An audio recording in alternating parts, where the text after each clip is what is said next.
Assalamualaikum warahmatullahi wabarakatuh. Perkenalkan, nama saya Rima Rismarwati dengan NIM B1B221099 dari Prodi Ilmu Politik Fakultas Hukum Universitas Jambi. Di sini saya akan mempresentasikan representasi politik perempuan. Pemikiran perempuan dan politik menjadi menarik ketika orang mulai menyadari adanya perbedaan antara seks yang bersifat koordinatif dan gender dikonstitusi oleh kesepakatan masyarakat. Tak lupa dari itu, di dalam hubungan gender bersifat sangat politis karena di dalamnya terkandung makna pembagian kekuasaan antara laki-laki dan perempuan yang sangat berbeda, sangat jauh berbeda. Permasalahan ini ketika pembagian muncul kekuasaan tersebut dirasakan tidak adil karena kekuasaan yang sangat-sangat berbeda antara perempuan dan laki-laki itu sendiri. Karena kepentingan perempuan dalam sistem politik yang sangat dominasi oleh pihak laki-laki. Dan meski perempuan telah mempunyai hak yang setara, untuk memilih dan dipilih tidak menjamin kepentingan perempuan diperhatikan dengan baik, sebab kedudukan laki-laki sangat besar di dalam kursi politik. Sebab itu dan karena itu perempuan itu sendiri harus hadir untuk mengawali kepentingannya. Sebuah sistem politik yang baik perlu menjamin adanya ambang batas keberadaan atau terwakilnya perempuan itu sendiri.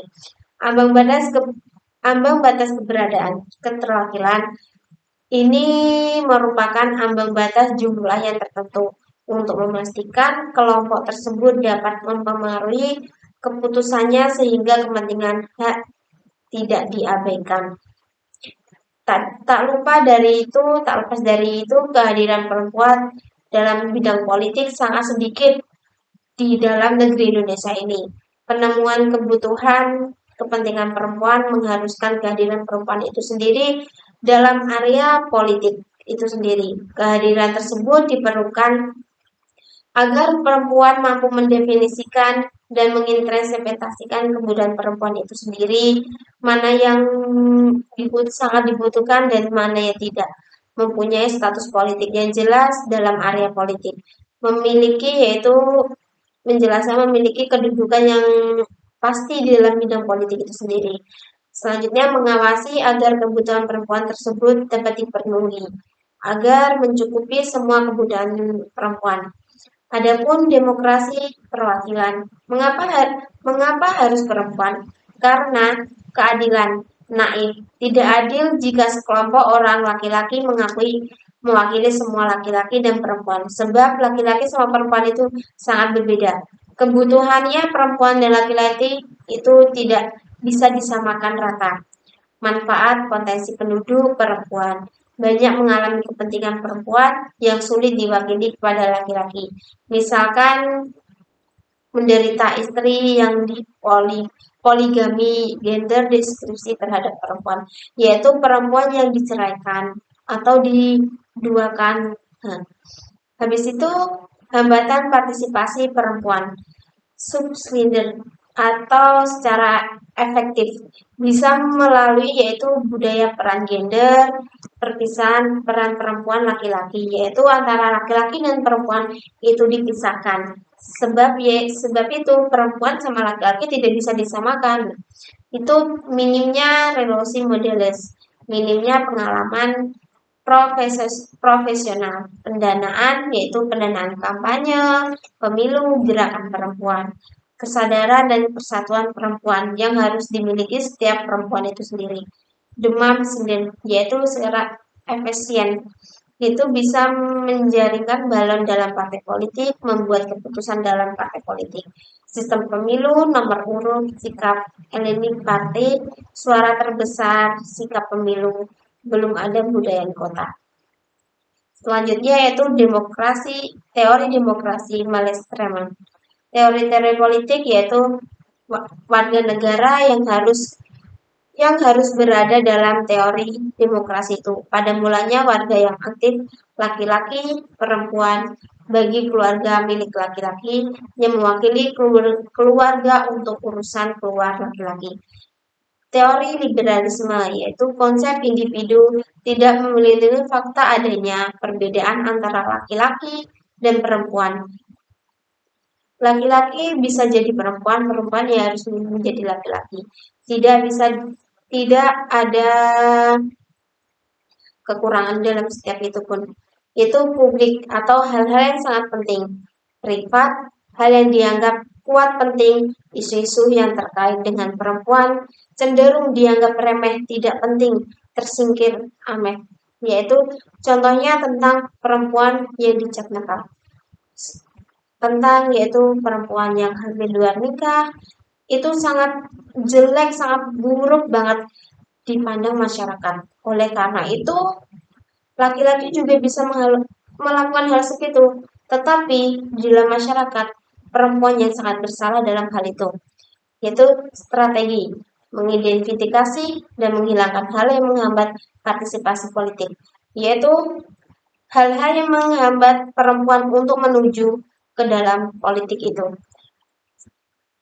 Afirmasi yang didasari pada pemikiran untuk memberikan ganti rugi karena perempuan itu dirugikan dalam jangka waktu panjang. Tentang yaitu poligami yang dipecat tanpa sebab. Kemudian makna politik bagi perempuan. Makna politik yang perempuan yang pertama yaitu politik dapat dipahami sebagai proses pengambilan keputusan yang terjadi di mana saja dan kapan saja yang bisa dilakukan oleh perempuan, yang bisa terjadi kapan saja oleh perempuan. Yang kedua, politik berlangsung dalam kehidupan sehari-hari dan juga berlangsung pada kehidupan privasinya. Ketiga, bagi perempuan, politik formal dan informasi selalu terkait. Misalkan kenaikan harga BBM, pengaruh dalam rumah tangga, itu perempuan harus mengetahui. Tidak hanya laki-laki, sebab perempuan yang butuh partai politik untuk dalam kehidupannya. Yang keempat, dunia politik. Sehingga mengabaikan kebutuhan dan apresiasi, perempuan dianggap wilayah privat, bukan yang formal. Perempuan itu jati dirinya sendiri. Tidak ada yang disebar-sebarkan. Bagi membawa isu perempuan dalam pengambilan keputusan yang berdampak luas bagi masyarakat, yaitu gosip yang menyebar. Yang kelima, bisa membawa isu perempuan mengambil keputusan yang berdampak luas bagi masyarakat. Selanjutnya, isu berdampak langsung, biologis, dan sosial. Sebab itu, isu terjadi atau fitnah itu akan tersebar luas di kalangan masyarakat dan perempuan itu akan terlihat jelek. Misalkan penyakit kanker payudara, kesehatan produksi, kematian ibu melahirkan, perawatan anak, tenaga kerja, perempuan, dan sebagainya. Selanjutnya, organisasi kewakilan politik perempuannya. Adanya kebutuhan khusus karena situasi khas yang hanya dialami oleh mereka sebagai perempuan. Kemudian adanya berbagai fenomena ketidakadilan gender, migrasi, subordinasi, kekerasan, dan sebagainya yang dialami perempuan. Kemudian berbagai fenomena ketidakadilan gender diyakini merupakan fenomena gunung es. Personal is politik secara teoris terdapat dua perdebatan utama yang muncul terkait isu presentasi politik, yakni perspektif kesamaan dan perspektif perbedaan.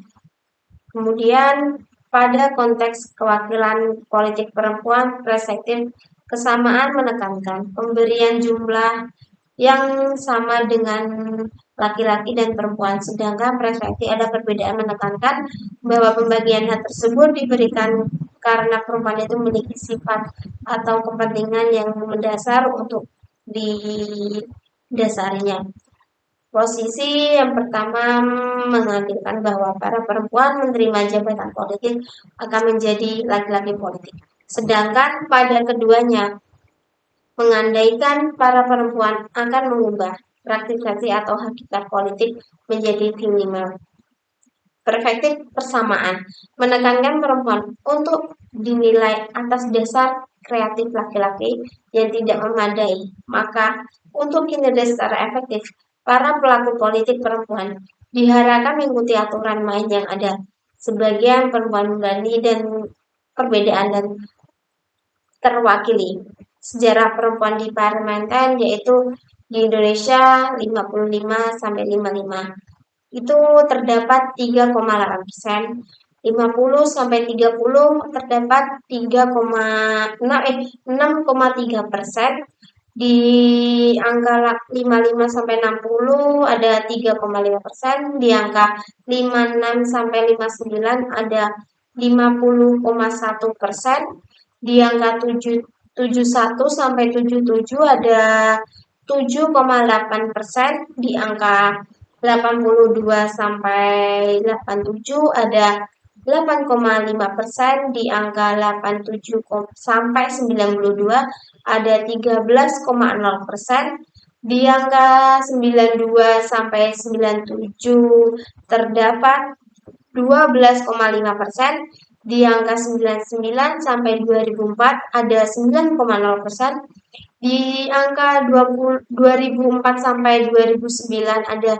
9,09%, dan di 2009 sampai 2014 ada 18%. Afirmatif ATOT. Apa itu kebijakan afirmasi? Yaitu mengasumsikan sebuah pengakuan terhadap kesalahan sejarah. Karena merupakan korban, maka perlu bantuan di masa yang nggak bisa setara. Diperlukan salah satu kepada kelompok perempuan karena merupakan peran yang penting dalam kehidupannya. Kebijakan afirmasi untuk meningkatkan terwakilnya politik perempuan di Indonesia pada Undang-Undang Pemilu 12 tahun 2003 ketentuan kuota tanpa sanksi. Tapi di sini kursi politik di Indonesia untuk perempuan masih sangat sedikit. Karena revolusi saat penempatan jumlah kursi yang harus ditempati perempuan itu sedikit, kebijakan kuota minimal 30%. Angket tersebut adalah angket yang mampu memberikan dampak bagi perempuan. Tapi di situ angka laki-laki sangat besar. Sedangkan perempuan mendapatkan kursi itu 30%. Tapi terdapat kursi itu kurang 30%. Selain pemberlakuan sistem kuota pada pemilu 2009, juga ditetapkan penggunaan Ziber sistem selang-seling yang ditegaskan dalam Undang-Undang Nomor 10 Tahun 2008 tentang Pemilu Pasal 55 Ayat 2 yang berbunyi di dalam daftar bakal calon sebagian dimaksud pada ayat 1. Dalam setiap 3 orang bakal calon terdapat sekurang-kurangnya 1 orang perempuan bakal calon. Dalam pemilu 2009, hasil pemilu menunjukkan meningkatnya angket keterwakilan perempuan di DPR RI menjadi 17,49%.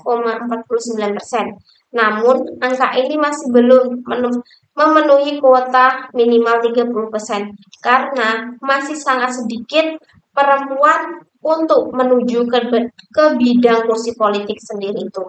Karena laki-laki beranggapan perempuan tidak mampu melakukan hal tersebut, tetapi perempuan juga mendapatkan hak untuk dapat menduduki kursi tersebut bagi yang mampu dan mau bekerja keras. Terdampak pada kewakilan perempuan. Hambatan maksudnya perempuan dalam politik menurut Norris dan Inderhead yaitu hambatan struktural pendidikan, pekerjaan, dan status sosial ekonomi perempuan itu sangat dampak tinggi dalam kursi politik. Sebab hambatan konstitusi, sistem politik, tingkat demokrasi, dan sistem pemilu. Hambatan kultural, yaitu budaya politik, serta pandangan masyarakat, kesejahteraan gender, sistem kasta di Bali. Motivasi finishing laki-laki untuk mengkonstruksi masalah perempuan dan gender atau gadis Arvia. itu memiliki 4 kategori. Yang pertama, kategori motivasi proyek. Kedua, kategori motivasi gender sebatas istilah. Ketiga, kategori motivasi intelektual atau Bourdieu's. Keempat, kategori motivasi empati. Bentuk-bentuk perwakilan politik menurut Ani juga ada, yaitu politik of ideal. Yang kedua, politik of presensi. Isu gender diperjuangkan, yaitu isu taksi dan strategi dalam bidang politik itu sendiri, gimana melakukannya.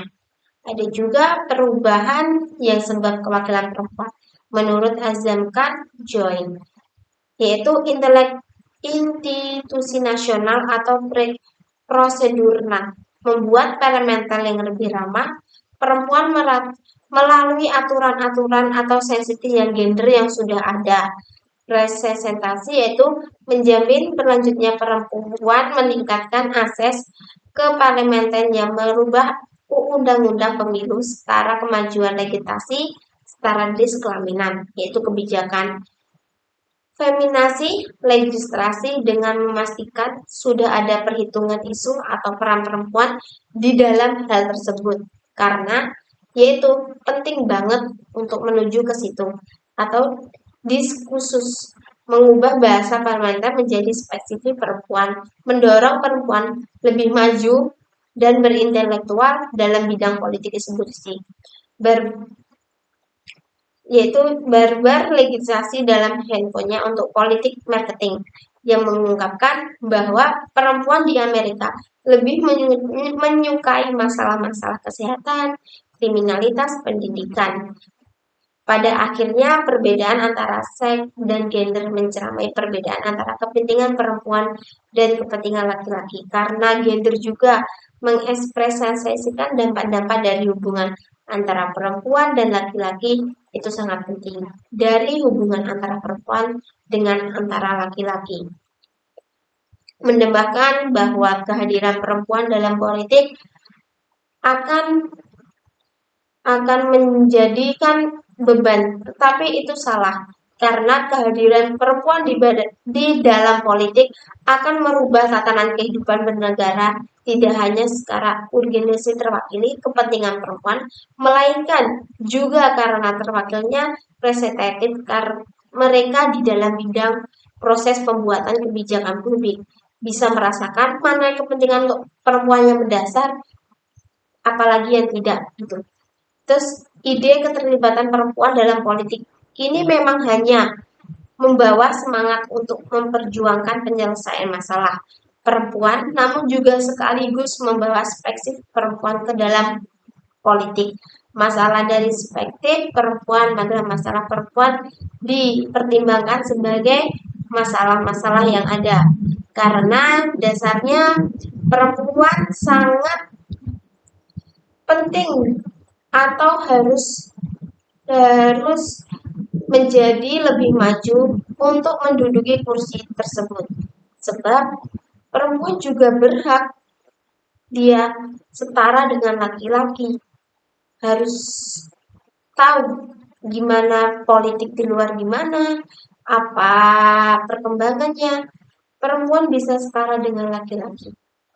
Itu saja penjelasan presentasi saya dari saya. Mohon maaf kalau ada tutur kata saya yang menyinggung atau tidak sopan. Saya mohon maaf sebesar-besarnya. Akhir kata, wassalamualaikum warahmatullahi wabarakatuh.